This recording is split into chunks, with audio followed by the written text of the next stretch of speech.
Good morning, boys and girls. Welcome back. We're excited you're here. Last week we had talked about Mount Sinai, and Peter's been doing some drawing here. I don't know if Peter's going to show it yet or not. He can wait. Okay. So, we talked about Mount Sinai, and Moses had gone up into the mountain, and God had given some commands. And when God had spoken, it was loud enough for all of the people to hear and to know the commands that God had given.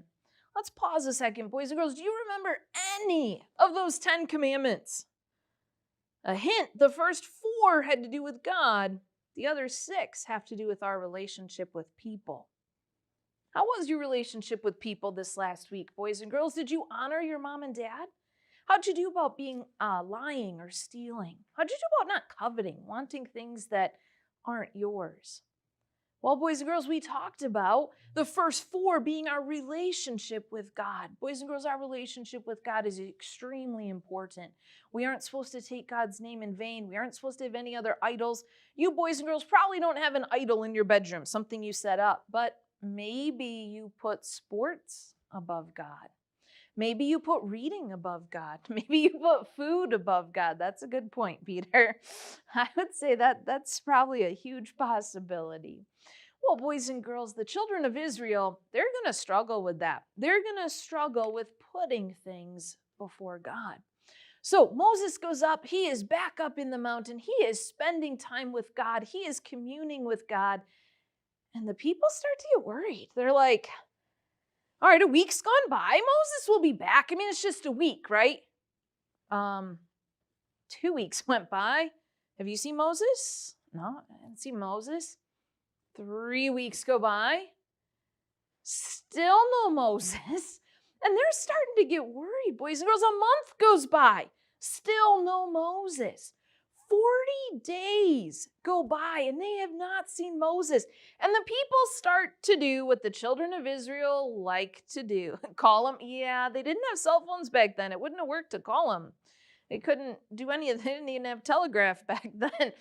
They had no way of getting a hold of him. And the children of Israel had been told not to touch Mount Sinai. They'd been told not to go up into it, not to walk on it, not to touch it, essentially stay away from Mount Sinai because that's where God was meeting with Moses. So they weren't going to go up there, but they go to Aaron and the man that Moses had left in charge. And they're like, Aaron, he has to have died. It's been 40 days. There's no way Moses is still alive. You brought us up out of Egypt, and they start grumbling and complaining. And they said, we want a God like the Egyptians. Wow. Can you imagine being God at this moment, boys and girls? He has delivered them out of so many things. He's given them so much. He's taken care of their enemy, the Egyptians. Did the Egyptians' God save them when they crossed the Red Sea? Of course not. God is more powerful than the Egyptian gods. But the Israelites said, we want a God like back in Egypt. Wow. Well, we're going to kind of tell this story in 2 parts because we got stuff going up in the mountain with Moses and God, and we've got the stuff happening down at the bottom of Mount Sinai with Aaron and the people. So he says, all right, take out your jewelry, take out your golden earrings, all of the golden jewelry that you have, and bring it to me. I don't wear a ton of jewelry, but I do wear my class ring, and it's not even really valuable to anyone but me. Kind of fake when it comes to the metal, and that is definitely not a diamond in it. Anyways, they brought their nice jewelry, nicer than I own, and they brought their jewelry and they put it into the fire. They melted it down. And when it had basically, I don't know if you guys have ever seen metal melted. That's kind of a unique one to say, metal melted, but it's in a liquid form. And then Aaron takes and he molds it and he makes it. He makes it into an animal. Boys and girls, did God make us higher than animals? He did. Okay, and I don't mean height, because obviously a giraffe is taller than I am and a lot of animals. Okay, but God gave us a soul. We are higher up in power, I guess you would say, than the animals. But he made it into an animal. He made it into a calf. He took their jewelry, made it into a calf. Now, who made it? Aaron made it. Did it make itself? No, it didn't make itself. Can a golden calf, can an object Peter wrote moo on his paper here. Can an object, so we'll take Peter's pen here for a second, can it talk to us? No, that'd be pretty cool. But it can't talk to us. Can it do anything if we're not holding it? No, it can't. It's an object. It can't do anything. Same thing with this golden calf, boys and girls. The golden calf couldn't do anything, but yet the people started to worship it. Why? Because they wanted a God they could see.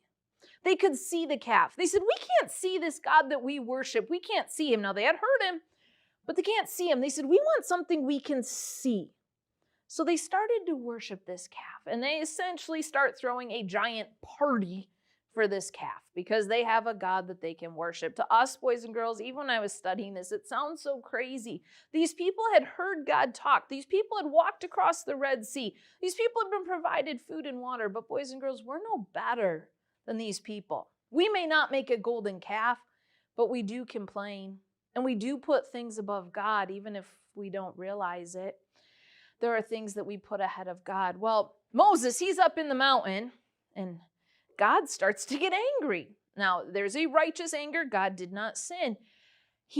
God knows everything. He knows what's happening down at the bottom of Mount Sinai, and he gets angry. And he says, Moses, we're going to kill him. We're going to wipe out all the people. That's it. I'm done, Moses. I'll make a new nation with you. And Moses is like, whoa, what's going on? Because Moses doesn't know what's going on down there. And Moses is like, whoa, hold on, God. Hold on. You've made a promise to Abraham, to Isaac. He says, you can't just destroy them. Please forgive them. And Moses even says, Lord, you can kill me instead of them. And God says, no, we're going to kill the people who are guilty. And so Moses pleads for the people. Moses begs. He asks forgiveness. And then Moses starts heading down the mountain. The bottom of the mountain is a man named Joshua, which we will learn about in a few weeks, a little more about Joshua. Joshua's at the bottom of the mountain, and he's like, Moses, do you hear it? Can you hear? He's like, it sounds like war. And Moses is like, that's not war. The people are worshiping, or people are essentially having a party, dancing and singing music, as the Bible puts it. So they go, and Moses gets there, and he sees the calf. Can you imagine how angry Moses got? He's like, I was just talking to God, and you're down here bowing down to something that can't do anything. And he gets so angry with the people, boys and girls, that he takes the calf, melts it down, pounds it into powder, puts it in their water, and makes them drink it. Basically, you did wrong, you're going to pay for your punishment. He makes them drink it. And he basically says to the people, what were you thinking? He goes to Aaron. He's like, I left you in charge. What did you do? And Aaron, okay, not the best leader, obviously not, because he made the calf. But then when Moses confronts him, do you think he just takes responsibility and says, you're right, I was wrong?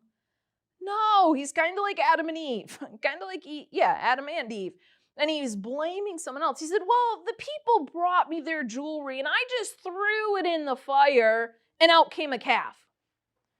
Boys and girls, have you ever thrown a stick in the fire? Ever thrown a paper plate or a styrofoam plate?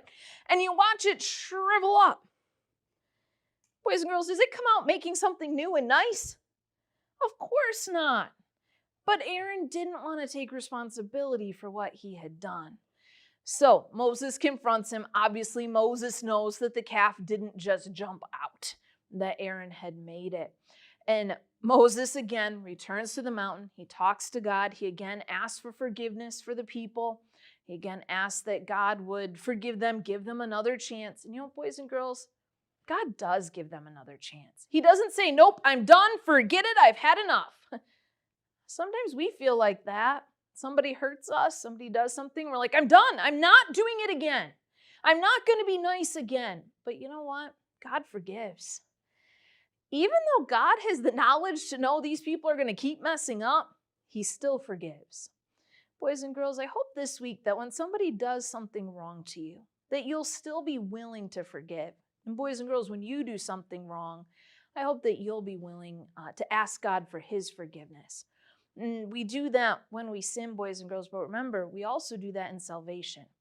I don't want to skip over that rather quickly, but we know that we need to admit that we're a sinner.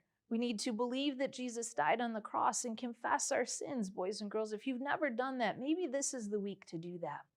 Peter and I hope you have a great week. We hope that you put God first in all that you do. Oh, I didn't show him your drawing, Peter. Oh, Peter flipped the page. Okay, so we'll real quick show you Peter's drawing here. So he's got the mountain. He's got Moses up in Mount Sinai getting the 10 Commandments. Oh, good thing we showed on the picture. I forgot a part. Moses came back down, when he came back down the mountain and he saw that the people were so angry, he took those commandments God had made and he crashed them on the ground. He was so angry, he threw the stone tablets that God had written on. He threw them on the ground.